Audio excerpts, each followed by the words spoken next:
Bismillahirrahmanirrahim. Assalamualaikum warahmatullahi ta'ala wabarakatuh. Selamat malam Ibu Bunga, selamat malam teman-teman dan pemirsa semuanya. Pada kesempatan kali ini saya akan mempresentasikan mata kuliah akuntansi manajemen Universitas Siber Asia dengan tema Balance Scorecard. Nama saya Selamat Abdul Aziz, mahasiswa semester 4 Universitas Siber Asia.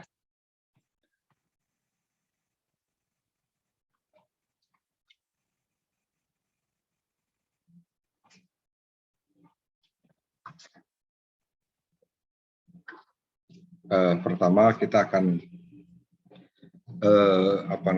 saya akan menjelaskan mengenai pengertian dari BSC.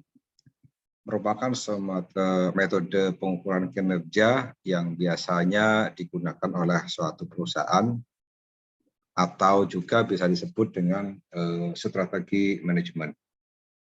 Metode ini pertama kali dikembangkan oleh Robert Kaplan tahun 1990 di Harvard Business School dan David Norton. Selanjutnya, BSC memiliki beberapa fungsi, di mana pada awalnya yang digunakan hanya untuk memperbaiki sistem pengukuran keuangan, namun selanjutnya lebih meluas dalam beberapa macam perspektif, seperti perspektif keuangan, kemudian pelanggan, kemudian ada proses bisnis internal, serta pembelajaran dan pertumbuhan. Adapun fungsi lain dari BSC diantaranya adalah sebagai alat ukur perusahaan apakah visi dan misi yang dianut telah tercapai. Jadi si perusahaan itu akan menguji kembali apakah visi dan misi yang sudah diprogramkan atau dicanangkan, apakah sudah terpenuhi atau tidak. Kemudian sebagai alat ukur keunggulan kompetitif yang dimiliki oleh perusahaan. Kemudian sebagai panduan strategis untuk menjalankan bisnis Anda. Artinya bahwa BSC ini selain memiliki fungsi-fungsi di atas juga sebagai panduan, artinya sebagai semacam pedoman atau semacam SOP-nya. Jadi SOP di dalam menjalankan bisnis tersebut. Kenapa? Karena kalau kita mengikuti alur dari SOP yang sudah ada, insya Allah tidak akan menyimpang dan hasilnya insya Allah positif. Kemudian BSC juga merupakan alat analisis efektivitas strategi yang telah digunakan, memberikan gambaran kepada perusahaan terkait SWOT yang dimiliki, kemudian sebagai alat key performance indikator perusahaan. Artinya di sini bahwa BSC berfungsi sebagai alat untuk analisis yang efektif dalam menjalankan strategi perusahaan, kemudian juga sebagai kunci indikator atau performance dari indikator suatu perusahaan tersebut. Kemudian sebagai feedback terhadap shareholder perusahaan, artinya si shareholder itu tentunya pengen melihat seperti apa sih bisnis yang sedang dijalankan itu oleh staf-staf yang ada di kantornya atau di perusahaan tersebut. Kemudian sebagai alat komunikasi, informasi, dan sistem analisis pembelajaran dalam suatu perusahaan. Kemudian manfaat BSC dalam pengukuran kinerja diantaranya adalah untuk mengelola operasi organisasi secara efektif dan efisien dengan cara memotivasi kepada karyawan. Jadi sangat banyak sekali cara atau program yang dapat digunakan oleh perusahaan untuk bisa menarik atau memberikan motivasi kepada si karyawan tersebut dalam menjalankan operasional organisasi atau perusahaan. Kenapa? Karena dengan tujuan untuk membantu pengambilan keputusan dalam hal promosi, kemudian ada pemberhentian, ada mutasi kepada karyawan tersebut, dan juga untuk mengidentifikasi pengembangan dan kebutuhan dari karyawan. Artinya tidak hanya sekedar jalan begitu saja, tapi banyak berbagai macam manfaat yang didapatkan dari BSC ini, seperti tersebut di atas, untuk mengidentifikasi pengembangan dan kebutuhan karyawan. Artinya si perusahaan itu tidak akan berjalan dengan kacamata kudanya, akan tetapi akan melihat kondisi pengembangan dan kebutuhan karyawan itu seperti apa. Karena apa? Artinya pada saatnya zamannya sebelum pandemi dengan zamannya pandemi itu memiliki kebutuhan yang berbeda-beda. Sebagai contoh, kalau pada waktu sebelum adanya pandemi COVID-19 kita setiap hari ada di kantor, mungkin dengan adanya COVID ini kita lebih banyak bekerja dari rumah atau WFH. Jadi ini salah satu manfaat yang didapat dari BSC ini. Kemudian juga sebagai dasar pemberian reward atau punishment atau hukuman. Jadi seperti yang dijelaskan di atas, bahwa ini akan memberikan umpan balik bagi karyawan bagaimana penilaian kerja dari masing-masing karyawan. Kemudian BSC dan pengukuran kinerja. Pengukuran kinerja sebagai salah satu faktor penting dalam perusahaan atau organisasi. Selain menilai keberhasilan organisasi juga digunakan untuk menentukan sistem imbalan. Artinya perusahaan itu akan memberikan keberhasilannya kepada setiap karyawannya, ya salah satunya dengan imbalan yang kita dapatkan. Dengan PSC berfungsi sebagai pengukuran kerja ini, artinya setiap karyawan mungkin misalnya pada saat kenaikan gaji dalam satu periode tahun tertentu, misalnya rata-rata kenaikan karyawan adalah 10%.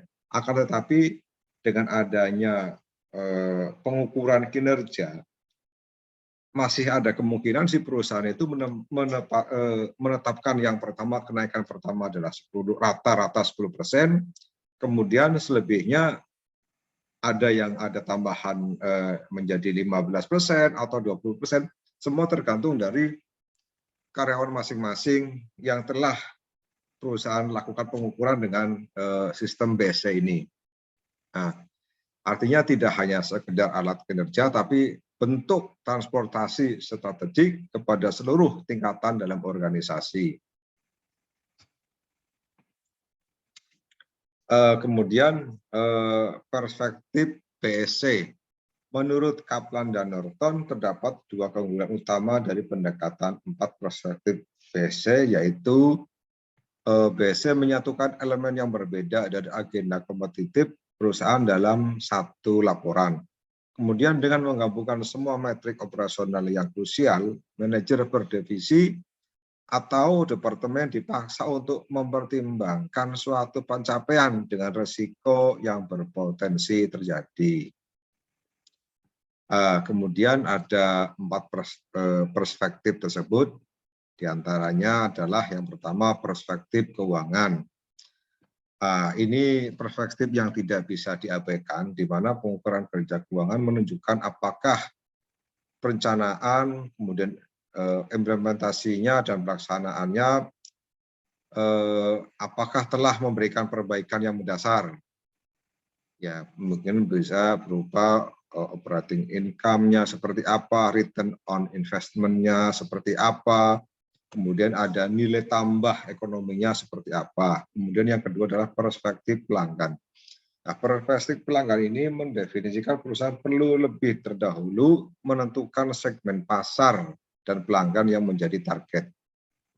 Nah, adapun tolak ukur dari perspektif pelanggan ini dibedakan dalam 2 kelompok, yaitu core measurement group atau kelompok inti dan kelompok penunjang. Jadi artinya tidak bisa perspektif ini harus dibedakan antara kelompok inti itu seperti apa, kemudian kelompok penunjangnya seperti apa.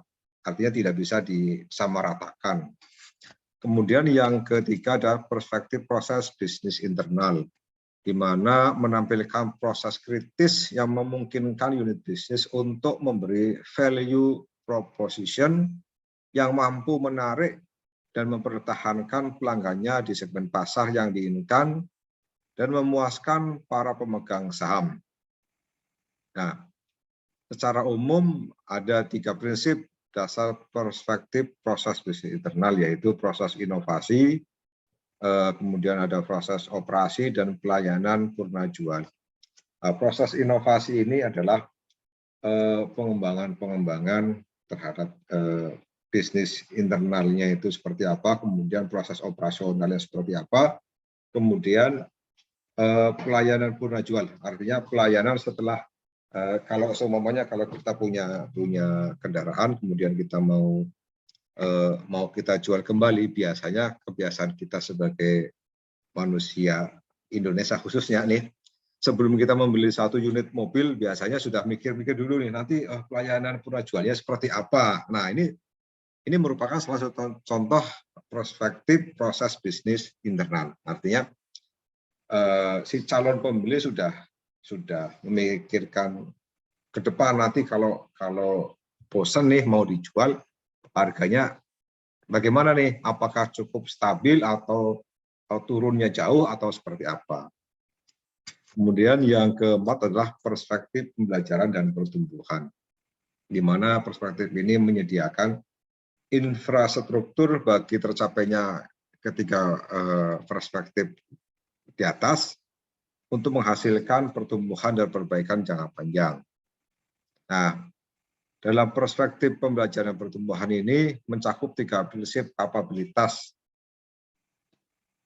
yang terkait dengan kondisi internal perusahaan, yaitu kapabilitas pekerja, di mana merupakan bagian kontribusi pekerja kepada perusahaan. Kemudian yang kedua, kapabilitas sistem informasi, yang merupakan tolak ukur untuk kapabilitas sistem informasi sebagai tingkat kesediaan informasi, tingkat ketepatan informasi yang tersedia, serta jangka waktu untuk memperoleh informasi yang dibutuhkan.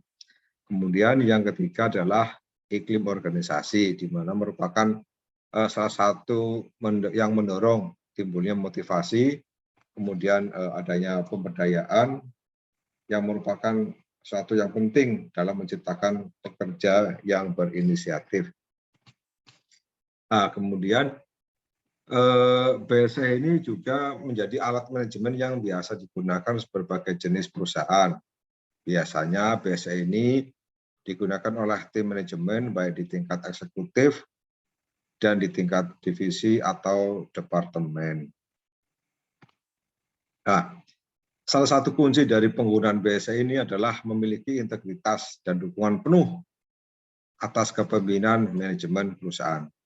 Nah, di sini bisa kita lihat bersama contoh penggunaan BSE dari sebuah toko toko perhiasan. Di sini ada perspektif keuangannya seperti apa, kemudian ada customer perspektifnya bagaimana, internal proses perspektifnya, kemudian ada learning and growth perspektif. Dari item-item ini memiliki objek, tujuan, indikator, dan inisiatif yang berbeda-beda. Salah satu dari objektif dari financial perspective ini adalah untuk meningkatkan profitabilitas atau untuk meningkatkan laba perusahaan. Kemudian memiliki tujuan untuk menaikkan keuntungan suatu perusahaan minimal 15%. Indikatornya dari mana? Financial perspective ini memiliki indikator adalah financial statement atau laporan keuangan perusahaan. Nah, kemudian ada customer perspective, kemudian ada internal perspective, dan lain sebagainya. Mungkin itu yang bisa saya presentasikan. Mudah-mudahan bermanfaat. Terima kasih. Wassalamualaikum warahmatullahi wabarakatuh. Selamat malam.